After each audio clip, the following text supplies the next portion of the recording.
I can't walk into the grocery store and get the same looks that you do. I walked into Brookshire Brothers a couple weeks ago when I was looked at like I was a criminal. That's an insanely hyper-paranoid way of living life. But that's not evidence, right? It's a real example. By the way, if I walk into a black neighborhood, I get bad looks too, okay? So I don't know what the contention is. Because of the way you treat our culture and the way you perpetuate that hold on. The way we treat your culture, we have gone to such great calisthenics and ridiculous gymnastics to prove that we're not racist. This is another interesting and intriguing debate which went down the other way, and it's an interesting one which you really need to watch and stay put to the very end. Welcome guys to the channel. If you're missing me for the first time, my name is Daniel and you're welcome to the channel. For all our returning subscribers, thank you for always coming back to check on what we have to offer on the channel. I don't take a lot for granted. So without further ado, let's watch this video to the very end. Give me your perspective on DEI, and because based on what I heard earlier, I feel like you don't think I belong here. Oh, because really? Why? How I am a black man, and because of DEI, I'm not qualified enough to be here. Yes, I am. Okay, great, then you belong. But why do I have to prove that to you? You don't. You brought it up, I didn't.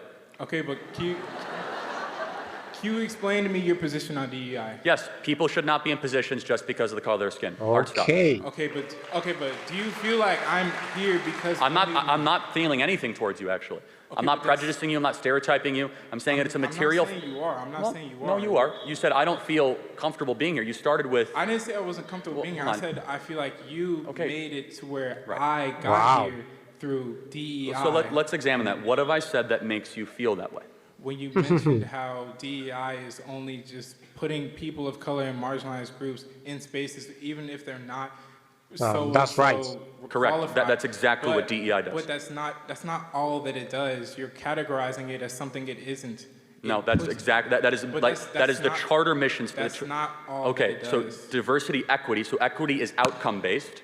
Is about making people who are of different skin colors have the same outcome, regardless whether or not they are qualified. The best example we have of this is the Students for Fair Admission Harvard Supreme Court case, where black students, they could have a SAT score 300 points lesser than the Asian equivalent and still get into Harvard. That is DEI in practice. I believe when you're hiring for an organization or for a company or for whatever you are doing, you should prioritize merit and character, and race should mean nothing. We should build around things that matter and not things that don't matter. Okay, but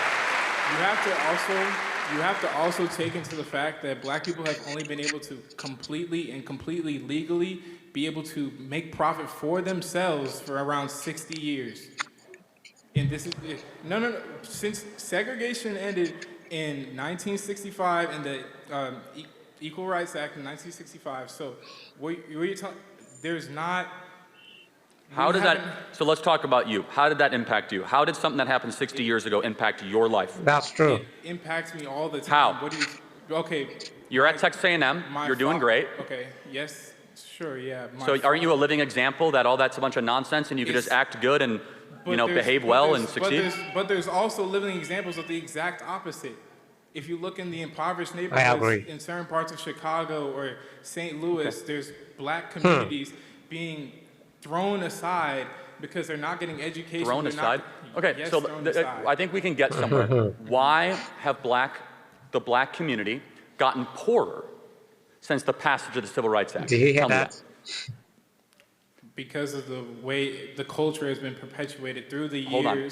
Think about it. So they were richer when we were segregated and more racist. America's become less racist. What about Tulsa? Yeah, no one's going to defend what happened in Tulsa again. But let's talk. We're talking about a lot of different cities. We're talking about Chicago, Tulsa. But let's again. This is a very important point. Do you think the fact that 70% of black youth don't have a dad around is probably pretty important? That's because of the culture. So respectfully allow me to interject. How does the white culture impact the fact whether or not a black dad stays around when he impregnates a woman? I'm not saying it's the white culture. What is it? The culture that has been perpetuated through the 200 years of slavery, the 100 years of segregation, and Jim Crow laws. The marriage. I got to interject again. I'm sorry. I don't mean to interrupt too much. But in 1960, before the Civil Rights Act, 20% of black youth had a dad around. Now it's I'm sorry, 20% were single fathers, 80% had a dad around. It's been inverted. So we actually have seen black dads run away from their kids the last 60 years. Why is that? Because of the raised incarceration rates, because of the perpetuated culture. So how does one go to jail? That's obvious. I'm not answering that question. Yeah, so maybe it's because they committed crimes. Okay, but when you're forced for, it's not just this is old, this is in the past, this doesn't affect you anymore. Okay, so actually let's take a different group. How did the Holocaust impact Jews? They're doing pretty well. Well, because they got reparations, we didn't. How? What reparations did the Jews get? Through acknowledgement, through money, through we acknowledge slavery happened. Okay, but you're sitting here and acting like it plays no role. No, but to your argument, the Holocaust was 80 years ago. Half of all the Jews on the planet were killed. Everything they earned was taken. Jews are doing great. If all of a sudden something that happened 80 years ago impacts your material prosperity, how did Jews defy the curve? How did poor Asians do so well? Why is it that Asians are now the wealthiest minority in America, many of whom came with no money in the 1950s or 60s? Because of the culture and opportunities that were provided to them. But you're not hearing me out. Black Americans have had the same opportunities. However, people still look at us like criminals every day. Hold on, but I don't look at you like a criminal. I'm not saying you do, I'm saying some people do. But I mean, do you want me to be brutally honest with you, or do you want me to be politically correct? Be brutally honest with you. Okay, do black people commit more crimes than white people? It's not even close. Okay, but you have to take into account the culture that has been perpetuated. Okay, got it. So we can agree on this. Do you mean internal black culture? It's deeper than that. Like, do you think, let's take time out. Do you think the average rap artist that a black kid in the hood is listening to is glorifying marriage and family and saving your money? That's what sells because it's a culture thing. I agree. It's just within the black community. I agree. No, but hold on. Everyone listens to it. It's not just isolated. It's bad for everyone who listens to it. The point being is that black youth, as they are being raised, their role models are largely not glorifying staying with one woman, getting married, going to church. And if you're wrong, show me the black role models that are doing that. There might be a couple I could think of, maybe. But if it's about culture, you're right. The internal black culture has collapsed the last 60 years. We're no longer elevating the family. We're no longer elevating staying with the person that you're with. So our contention here as conservatives is that the systemic racism stuff is a bunch of rubbish. Instead, it's systemic bad choices. Do you feel that systemic racism isn't real? Of course not. What can I do that you can't do? Name it. Okay. No, seriously. What can I do that you can't do? Fallacy. That's a slippery slope. No, it's not. I don't know why. Very simple. No, because back in 1940, you would have been able to answer that question. Well, Charlie, there's a bathroom over there that I can't go to. There's a major league team.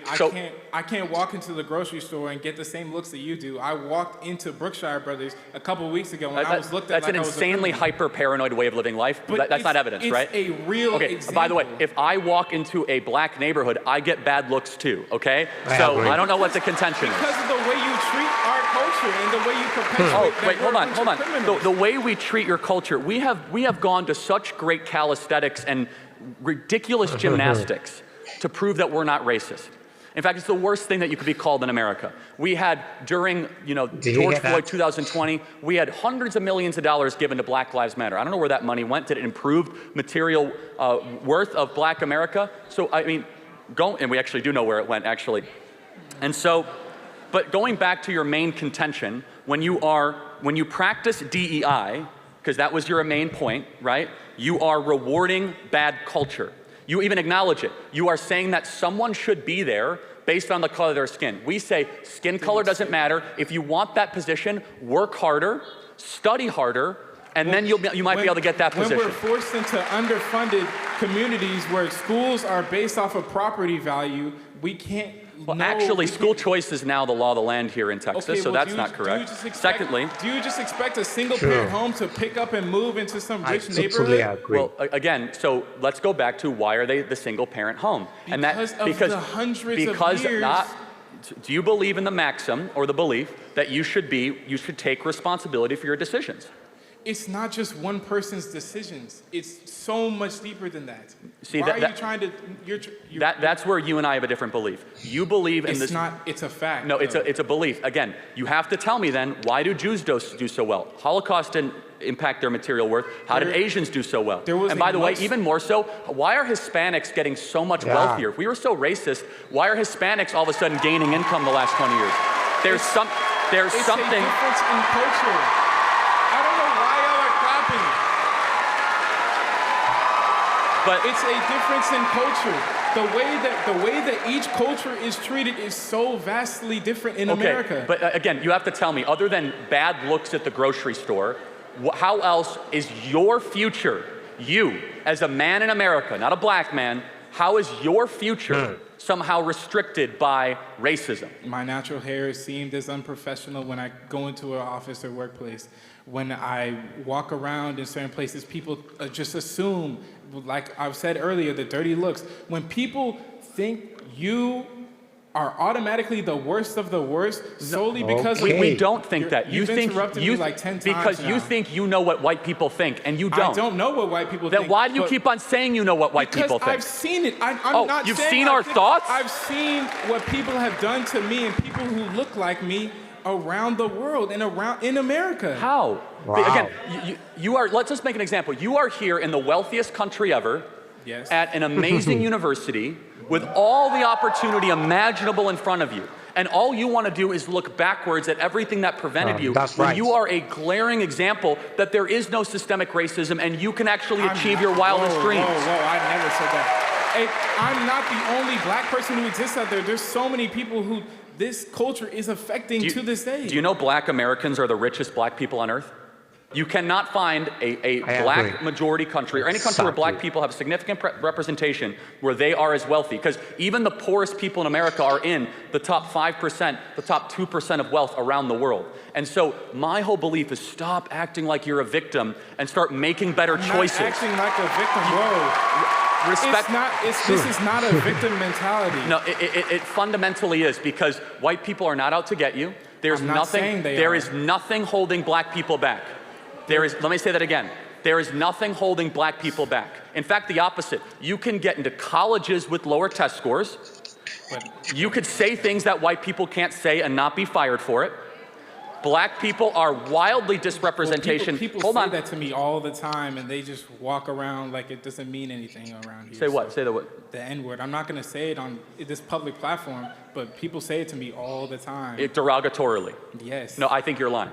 Why would I be lying about So you're this? trying to tell me at this campus, did you report it to student services?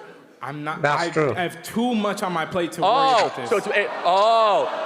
So you're going to say at this campus, you're going to indict the moral character of Texas A&M. I'm not indicting the moral character of Texas you are. A&M. You're saying that. I'm indicting the moral character of one person or a few people. Oh, now it's one. So you heard it all the time, and now it's one. Got it. So I agree. Okay, you're taking me out of this is the point, is that I don't believe you, because now you resort back to a race hoax to make it seem as if the white kids on this campus are like racist and terrible. White kids. Oh, so was it a black guy that said it to you? I'm not.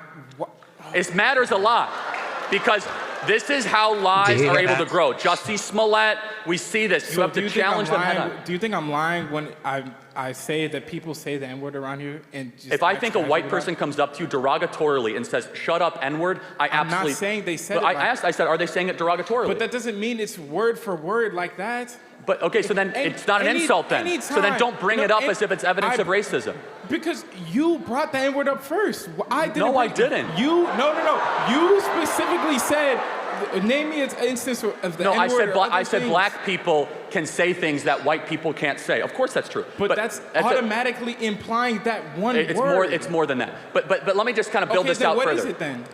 There's a lot of things black people can say. Explain it to me. You want me to give you more examples of things? True. Yes. Black people are allowed to talk about black culture in a way that white culture cannot. For example, black people can go up and say that there's a baby mama problem in black America, and white people are not allowed to say that. Oh, I just did. So what are you gonna do? Cancel me? Black people are allowed to say. Black people are allowed to say. I'm a grown man. I got way too much to worry about. Black people are allowed to say that there is a systemic fraud issue within the PP loan application in Black America, Black people are much easier to be able to say that Black individuals, despite being 13% of the American population, commit 55% of the murders. If most white people say that at a job, they would get fired for being a racist. I don't care because I say whatever I want. So Black individuals have much more intellectual public freedom than white people do. If a white person were to come up and say, you know, Black America really needs to get its act together and stop sleeping around all the time, and it needs to actually have monopoly. Why would you? Because it's true. Because why would you just walk up to someone and talk and attack their culture from the outside? Well, hold on. Hold on. Let's look at the evidence. You said to myself, you said there's all these people suffering in Chicago. There's all these people that are terrible. I'm telling you why. It's because there's been bad decisions that have been institutionalized. Let me finish. And rap artists and athletes and people at the top level of Black society that refuse to ever challenge the core rot in Black America, which is that they are allowing degeneracy and hedonism to eat the soul of what once was a beautiful Black culture, and instead they go around saying it's the boogeyman of racism, the white man is out to get you, and the result is Black America is doing worse than it was in the 1960s. That is the contention, period. It's not just, it's a culture, it's so much deeper than the present day we are in. I don't know why you're pretending like it just doesn't matter. What doesn't matter? You mean things that happen? Again, I've been through this multiple times. Let me just ask you one. But you're not listening to understand. No, you're listening to reply. No, I'm doing both actually. And so, but let me just ask one final question, right? Which is that you have your entire future ahead of you. When you are hired for a job, would you rather be hired because of your race or because of how qualified you are? It doesn't boil down to just that. That's what DEI is, man. No, it's not. Yes, it is. No, it's not. It is definitionally the hiring of people. They're not just going to immediately see. You get extra points if you're Black with DEI. That's how it works. Racial quotas elevate people based on the color of their skin. So do you think I got extra points to come here? I don't know. You said you were qualified, but affirmative action was institutionalized in Harvard and in Texas and a lot of other places. There is nothing that is preventing Black people from prospering. Nothing. The only thing is that you guys have been hypnotized to be victims of your own mind, to think as if there's a white person out to get you. I walk in the grocery store, they look at me differently. All that stuff is complete rubbish. The thing that is preventing real life experiences. You're just denying my experience I just shared to you in front of all these people. If you think that, okay, let me just be very clear. I know. America has come really far if your best example of racism is getting bad looks in a grocery store. We have made incredible racial moral progress. That's only my experience. There are so many other people out there. I'm happy to hear every example that they have. It boils down to this. We are not just a racist country. We are the least racist country ever to exist. We go out of our way not to be called the R word, to demonstrate that we aren't racist, to show to people that I have compassion for others and that I want to try to help people of different skin color. But at its fundamental core, I have to go back to this. I don't actually think skin color matters that much. I don't.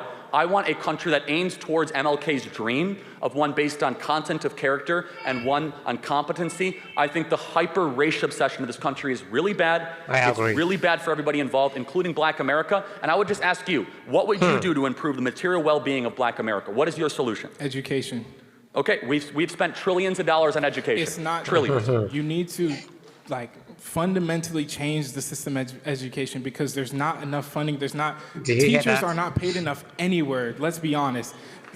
We need to seriously fix our education, especially when public school education comes from property taxes. When you're in a low-income neighborhood, you're not going to get high-income teachers. If you had to choose more money for education or more dads for Black kids, what would you say? That goes hand in hand. Education goes into I agree. Family That's planning. why if we get more dads into homes, it starts solving the problem. No, education is what solves the problem. Well, hold on, but again, if you're just educating and there's not a dad at home reinforcing it, we've seen this play out. We see this in Chicago. In Baltimore, we've spent hundreds of billions of dollars in Baltimore, Chicago, Detroit. We have entire classes of kids that can't read at grade level. We have incredible examples of this, and it goes back to this. If you want to have a privileged life in America, very simple, start acting a certain way. Our belief system is that you come down to the most foundational family unit, and when that breaks down so severely, don't be shocked if that group, when it acts that way, stays in poverty over a longer period of time. Asians are incredibly loyally married. It's one of the reasons why Asian Americans do so well in this country. Hispanics do very well. White Americans increasingly are not doing as well. They also came here by choice too.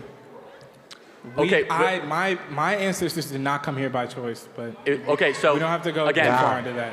We don't have to go into that. I want to get to the next question. Again, you should be kissing the ground because you're right. You didn't come here by choice. But Why are the you other, telling me to? hold on, I'm telling you right now, you should be kissing the ground with gratitude because you're right.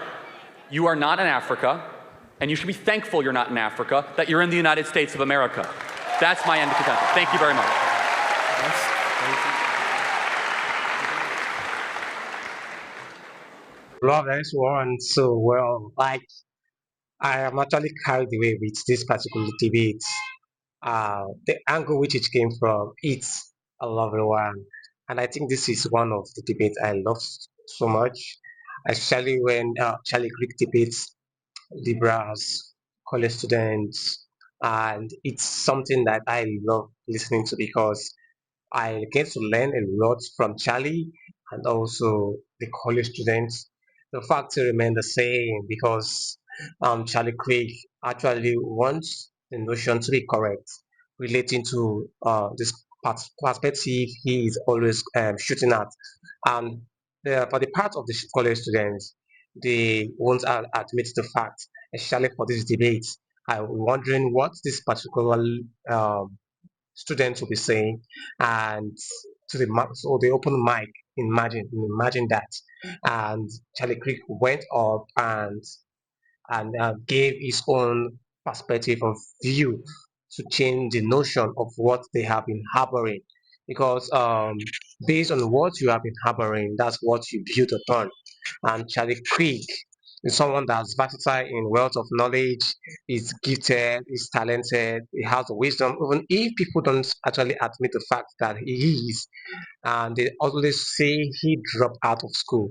Yes, he dropped out of school, but he still have the he came out well to outsmart people that are in school. Exactly. So that's how we put it, because this particular debate in line with what we have today, it's so well. And the fact remains that Charlie Creek dealt with the topic so well. I don't know what you have to say relating to this one. It might not sit well with you, which I definitely know, and I am expecting your comments down below. Also, you should make sure you like this video, give this video a thumbs up. It helps the algorithm to push the video to people out there. Okay, I appreciate every one of you for your comments, your likes, and also for subscribing. I appreciate every one of you. So guys, you can also support the channel by either super chat, super thanks, or you join my membership where you get exclusive perks from me. And also, I would love to encourage you guys to please make sure you watch the video to the very end to understand what this debate is all about, and not to watch 18 or two then you skip. The more you watch and digest, the more you are one step ahead of how you were yesterday. Okay, so that is just basically what I have to say relating to this one. So I don't know you. I know you have your own contribution. Please drop them down in the comment section. I'll be expecting those comments in the comment section. Thank you guys for watching to this very moment. I don't take a lot for granted. See you in the next one. Do it to stay put, stay safe, and stay subscribed. From me to you, it's a bye for now.